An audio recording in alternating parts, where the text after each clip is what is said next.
Hello বন্ধুরা, হাওয়ারি আজকে আমরা মাছ মারার জন্য এখানে চলে আসছি। এই যে দেখুন, এই নদীর মধ্যে আজকে আমরা মাছ মারবো। ছিপ ফেলানোর সাথে সাথে বন্ধুরা দেখুন, এই যে একটা মাছ উঠে গেছে। এই যে দেখুন, তোমরা ওইটা মাছ থেকে আবার ছিপটা ফেলাইছি, আরেকটা মাছ উঠে গেছে। বন্ধুরা দেখুন, এই দেখুন, এটা নিয়ে আসলাম, এভাবে নিয়ে আসি, তারপর আপনাদেরকে দেখাচ্ছি। এই যে দেখুন, তেলাপিয়ার বাচ্চা এটা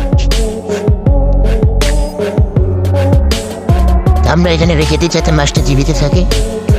তো আমরা ছিপটা ফেলা দিছি। আবার দেখুন, আরেকটা মাছ উঠতে চলেছে। এই যে নিয়ে আসি আগে, তারপর আপনাদেরকে দেখাচ্ছি। এই যে দেখুন, এটা মাছ, তেলাপিয়া মাছ, আমরা এখানে রেখে দিই এখানে, যাতে মাছটা জীবিত থাকে। যেমন আরেকটা বন্ধুরা, আরেকটা মাছ ছিপ ধরতে আনতেছে, তো তারা আমি মাছটা রেখে দিই, তারপর